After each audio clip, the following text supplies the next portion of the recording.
Sa paglawak ng kanilang pataniman at ng kanilang kaalaman sa pagsasaka, ginawa ng mag-asawang Costales ang susunod na inaakala nilang makakatulong sa kapwa at sa kanila na ring hanap buhay. Pinuksan nila sa publiko ang kanilang farm upang maibahagi sa iba ang kanilang natutunan at karanasan sa agrikultura.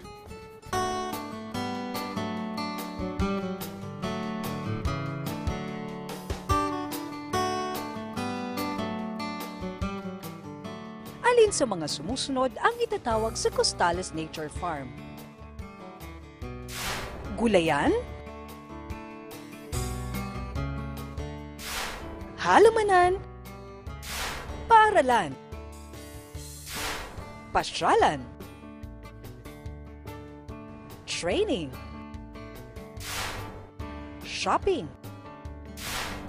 Bahay bakasyonan? Lahat. Pero sa simula, walang idea si Ronald Costales na dito hahantong ang pagpupunyagi nilang mag-anak. We started in 2004 when I retired from the corporate world. Nag-start kami as a leisure farm. This farm, hindi po namin ito plinano na maging business. We just want to grow old healthy. Wala pang 1 ektarya ang pinagsimulan ng kanilang gulayan. Katulad ng mga baguhan sa pagsasaka, walang nabuhay sa unang itinanim na mag-asawa dahil sa kakulangan nila ng kaalamang pang-agrikultura. Ang remedyo, nagpatala sila sa mga seminar at training. Nang magsimulang umunlad ang kanilang pagtatanim, nabuhayan sila ng loob, lalo na nang sabihin ng ilang panauhin na maganda ang kanilang tanim. Dito sila nagpasyang palawakin pa ang bukirin.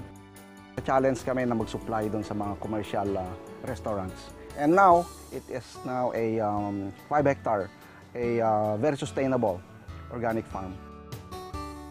In this farm, we use the effective microorganism technology. So the technology is imported from Japan, but the microbes that we use are cultured local in our country. Ang mga Costales mismo ang gumagawa ng sarili nilang pataba at maging pestisidyo. So ano ba ang kaibahan ng organic at chemical fertilizer? Well, of course, yung organic, kailangan tayo ang gumawa nun. Ang kaibahan lang nila pag ina-apply natin ng organic sa lupa, meron siya, slow release. So hindi agad-agad ang effect niya. Eventually, habang gumagamit tayo ng organic fertilizer, yung lupa natin ay paganda ng paganda. Dahil sa magandang lupa sa kanilang farm sanhi ng organic farming, kitang-kita kung gaano karaming uri at kung gaano kalusog ang mga pananim rito. Yan, nakapag-produce po kami ng mga 6 to 8 tons of lettuces per month. So, ganun po yung volume na dinideliver po namin sa lahat ng clients. Kitang-kita kung gaano kadaming uri at kung gaano kalusog ang mga pananim dito. May mga halamang namumulaklak. May mga halamang gamot. May sari-saring hayop na nabubuhay sa organikong pagkain, kaya't organiko rin silang masasabi.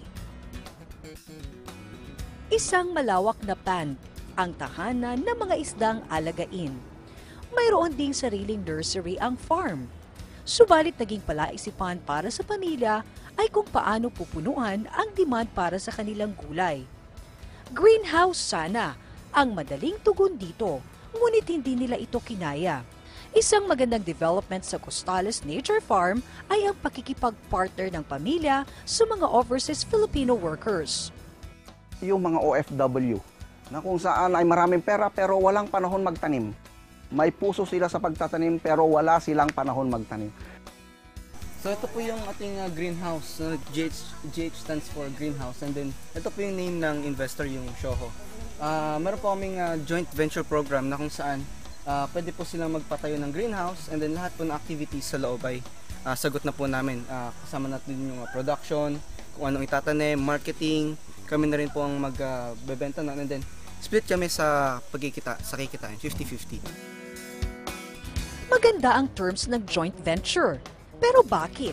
At paano naiinganyo ang mga OFWs na makisosyo sa mga Costales para sa naiibang proyektong ito? Minsan pupunta sila dito, nakikita nila yung lugar, so parang na-invite sila. Nakikita nila yung credibility ng farm. Isa pang pagkakataon para sa mga OFWs ang mamuhunan sa agritourism development sa farm.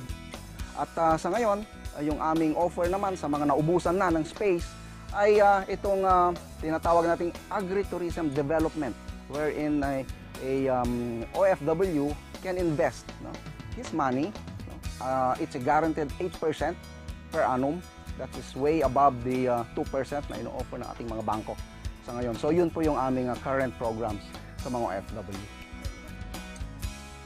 Sa hinaharap, maglulunsad rin ang mga Costales ng isang organic agriculture school na accredited ng TESDA para sa mga kabataang hindi nag-aaral. Dito ay kasosyo rin ang mga OFWs. Pero ngayon pa lang, dumarami na ang mga estudyanteng nagtutungo sa farm bilang on-the-job training. Marami kami natutunan. So very proud and very thankful dahil dito po kami napunta.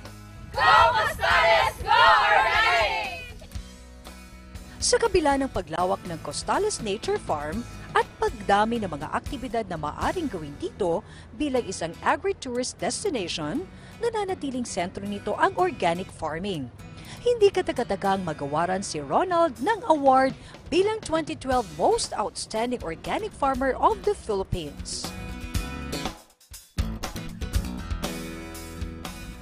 Inaanyayahan ko po lahat ng mga viewers na pumasyal dito sa Costales Nature Farms at dito po ay maaari kayong matulog, maranasan ang tunay na buhay sa bukid. Yan ang Costales Nature Farm, isang patunay na may pera sa agrikultura.